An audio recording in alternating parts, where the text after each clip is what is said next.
प्रणाम ऋषिवर। अखंड सौभाग्यवती भव देवी। ऋषिवर, मुझे कान्हा की चिंता सताते रहती है। आए दिन वो किसी न किसी असुर से युद्ध करते रहता है।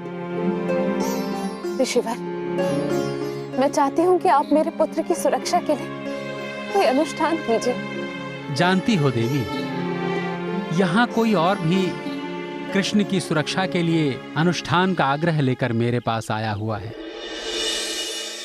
किंतु कौन है वो ऋषिवर? आइए देवी मेरे साथ।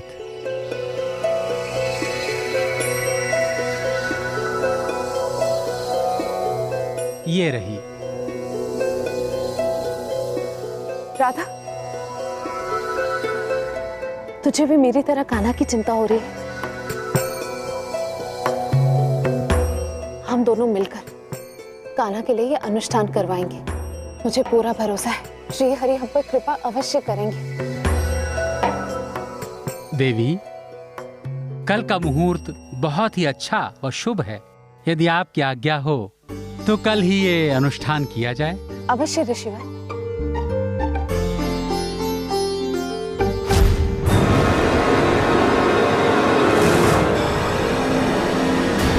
कृष्ण के लिए इतना प्रेम, ये प्रेम तुम दोनों को बहुत भारी पड़ेगा। अखंड सौभाग्यवती भव, आयुष्मान भव बेटा। चलते हैं ऋषिवर। चलो राधा।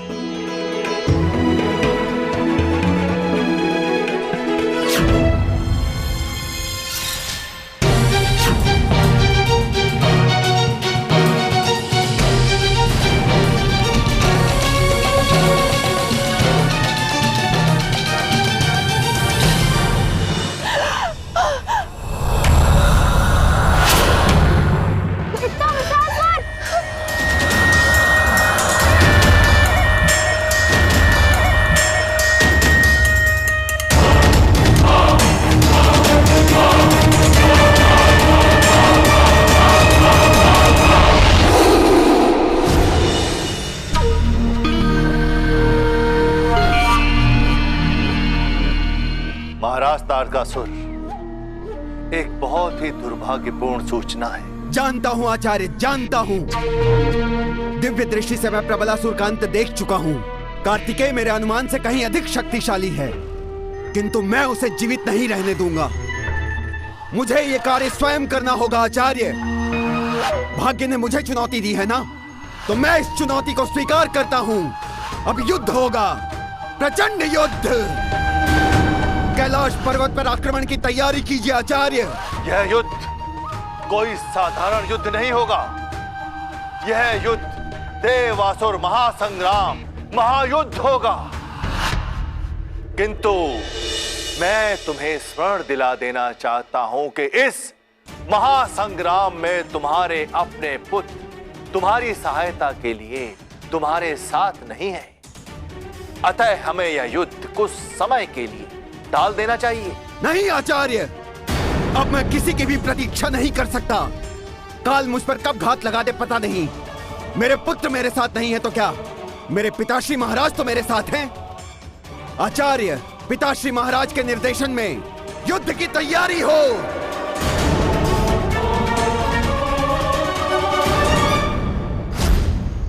कृष्ण, एक विशालकाय सर्प ने यशोदा और राधा का अपहरण कर लिया है। क्या? हाँ।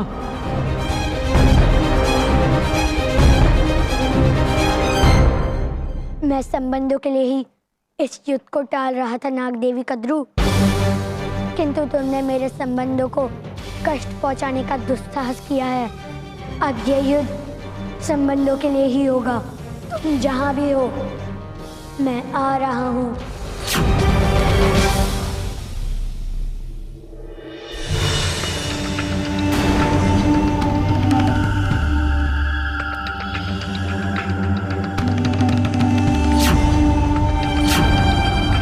ये है उस कृष्ण की माता और उसकी प्रिय सखी राधा।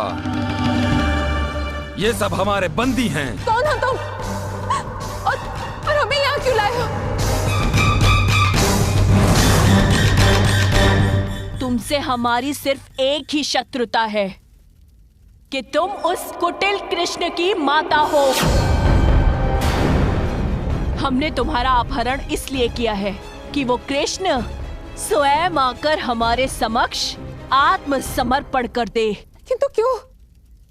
तुम मेरे पुत्र के पीछे क्यों पड़ी हो? क्योंकि वो मेरे पुत्र का वध करना चाहता है।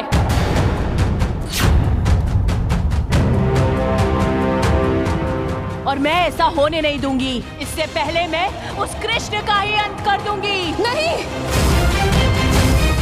एक माता होकर मेरे बालक को मारने का विचार अपने मन में ला भी कैसे सकती हो? इसके सिवा अन्य कोई मार्ग भी नहीं है मेरे पास। नहीं, ऐसा मत करना। मैं आप लोगों के सामने हाथ जोड़ती हूँ। मैं इस विषय में अपने पुत्र से बात करूंगी।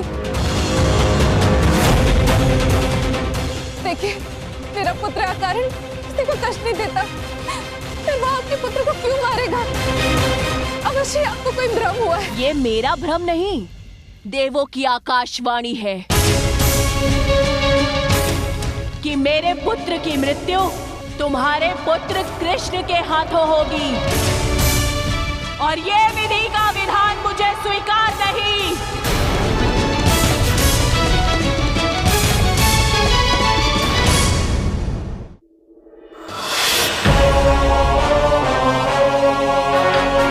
बजरंग की जय। महाराज बजरंग की जय। आज हमें न केवल कार्तिकेय का अंत करना है, अपितु कैलाश पर्वत पर अपनी ध्वजा लगानी है।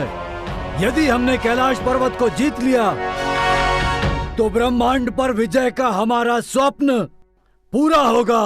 तारकासुर महाराज की जय। तारकासुर महाराज की जय। तारकासुर महाराज की जय। तारकासुर महाराज की जय। तारकासुर महाराज की जय। तारकासुर महाराज की जय। तारकासुर महाराज की जय। तारकासुर महाराज की प्रणिपात पिताश्री महाराज। विजय भवा पुत्र। तारकासुर की, तारकासुर की, तारकासुर की आक्रमण।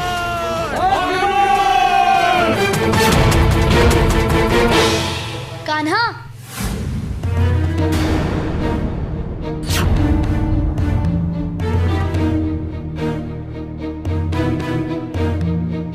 अब तुम मुझसे कुछ नहीं छुपा सकते कान्हा।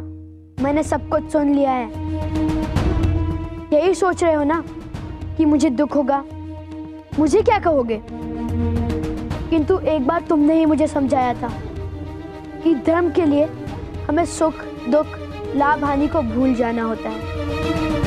यही हमारे इस अवतार का लक्ष्य है ना?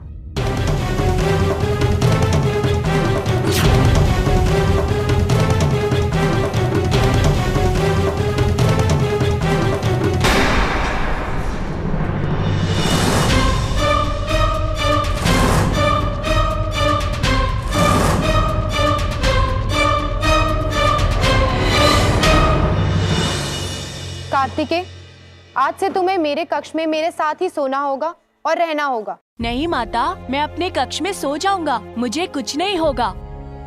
देवी पार्वती, इस प्रकार अति चिंतित होकर आप कार्तिकेय का भला नहीं कर रही हैं। समस्याओं से कार्तिकेय को आप जितना दूर रखेंगी, समस्या उतनी ही बढ़ती जाएगी। इस प्रकार कब तक आप कार्तिकेय का बचाव कर सकती हैं देवी? हमें हमारे पुत्र को निडर बनाना है। नारायण नारायण। तारकासुर कैलाश पर्वत पर आक्रमण करने हेतु प्रस्थान कर चुका है। अब यह युद्ध होना निश्चित है। हे देवी पार्वती, अब देवताओं का जीवन आपके हाथों में है।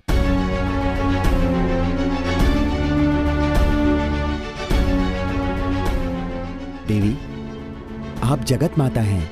अपने असंख्य पुत्रों के जीवन की रक्षा के लिए आपको अपने एक पुत्र को युद्ध में भेजना ही होगा। यही समय की आवश्यकता है देवी। कल कहीं आपके पुत्र मोह के कारण सृष्टि का अंत हो गया तो क्या होगा देवी? नहीं पिताश्री, मैं ऐसा नहीं होने दूंगा। माता, मुझे आज्ञा दीजिए। मेरी भुजाएं तारकासुर का अंत करने के लिए व्यग्र हो रही हैं। मैं आपको वचन देता हूँ, जगत जननी पार्वती का पुत्र ये कार्तिकेय तारकासुर का अंत करके अपनी माता के चरणों में शीघ्र ही प्रस्तुत होगा।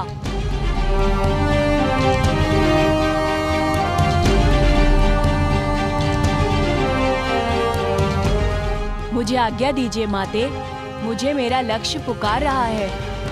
मैं आपके आशीर्वाद का प्रार्थी हूँ माते।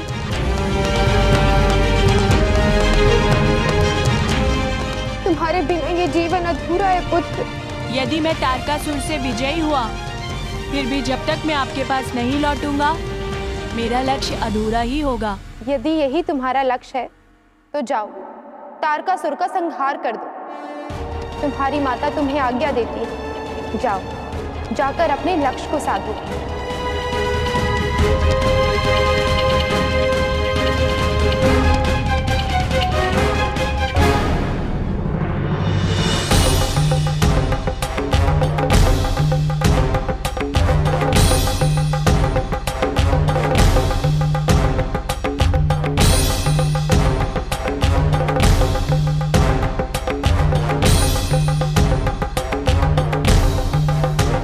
कुमार कार्तिकेय को मैं देव सेना का सेनापति घोषित करते हुए देवासुर संग्राम हेतु प्रशस्त करता हूं। कुमार कार्तिकेय की, कुमार कार्तिकेय की, कुमार कार्तिकेय की।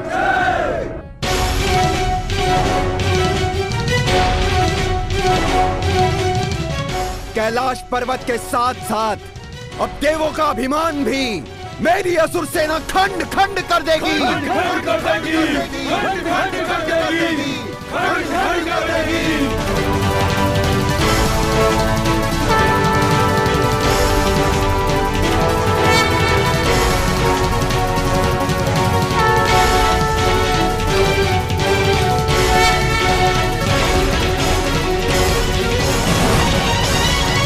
युद्ध आरंभ होने वाला है। चलो कुमार कार्तिकेय, इस रणभूमि को तुम्हारे शौर्य और पराक्रम के दर्शन की प्रतीक्षा है।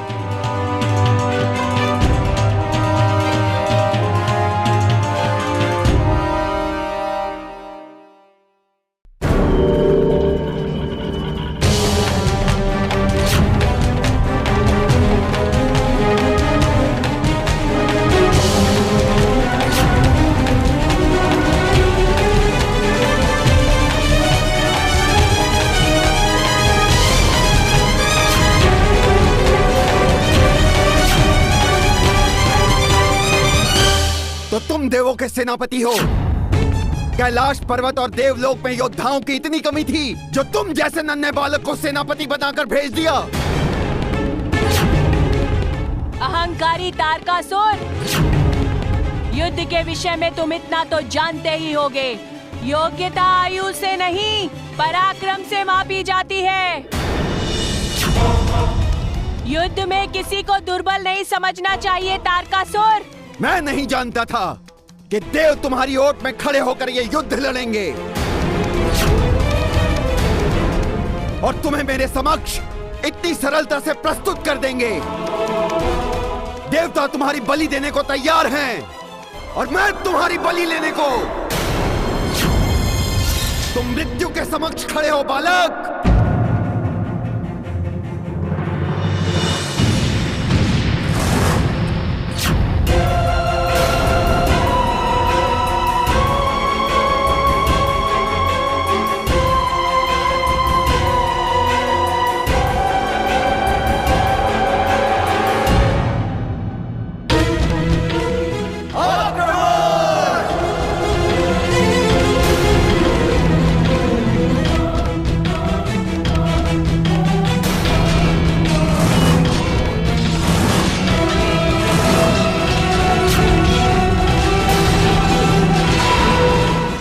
कभी कभी हमारी कर्तव्य विमूढ़ता ही हमारे नाश का कारण बनती है वासुकी।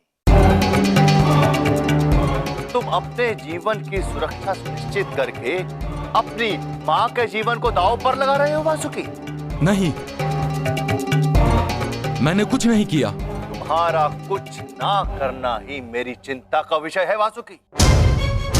हो सकता है कृष्णा ने तुम्हें आश्वासन दिया हो कि वो तुम्हारी माता और भ्राता को कोई कष्ट नहीं पहुंचाएगा, किंतु अब परिस्थितियां बदल चुकी हैं। कृष्णा अपनी माता की सहायता अवश्य करेगा और तब तुम्हारी माता और भ्राता को कोई नहीं बचा पाएगा।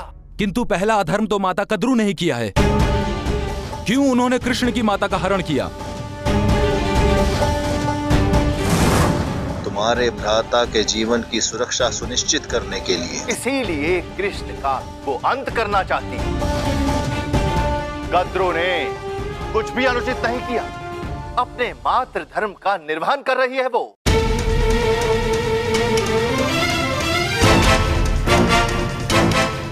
किंतु तुम अपने पुत्र धर्म का निर्वाह नहीं कर रहे।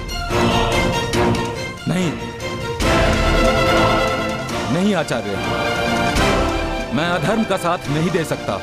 जगत की दृष्टि में भले ही तुम शिव भक्त कहलाओ, परंतु स्वयं की दृष्टि में तुम अपने भ्राता और माता की मृत्यु के उत्तरदायी रहोगे और संपूर्ण जीवन तुम्हें इस ग्लानि का बोझ लेके घूमना होगा।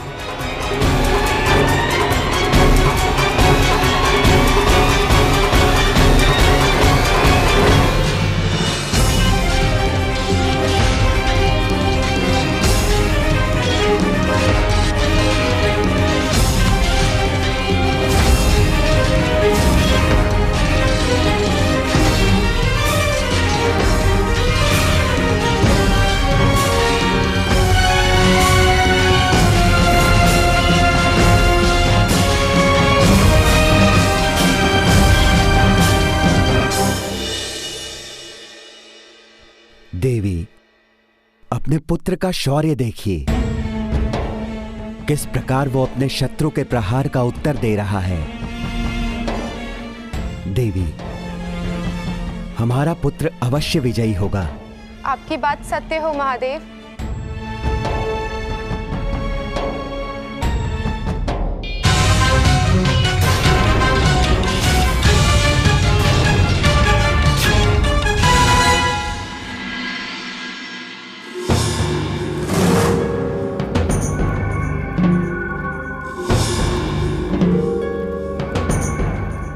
मैं आ गया हूँ नाग माता कद्रू।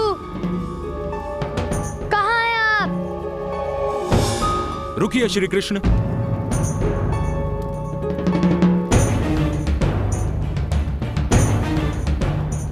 वासुकी, आप यहाँ?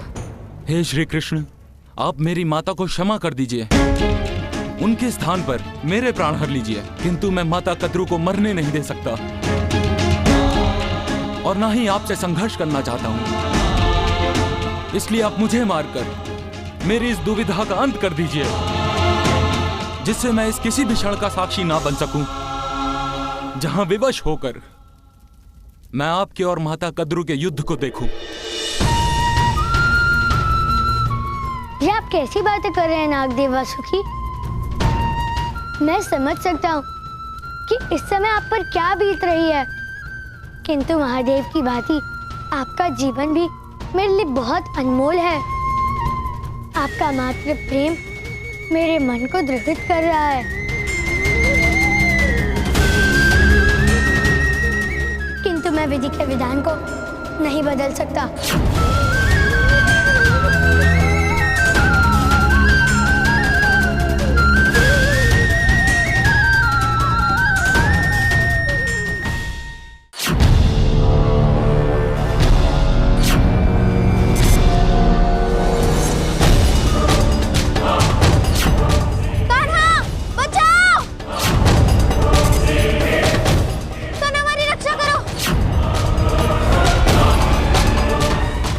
तुम सब नहीं बचोगे कान्हा।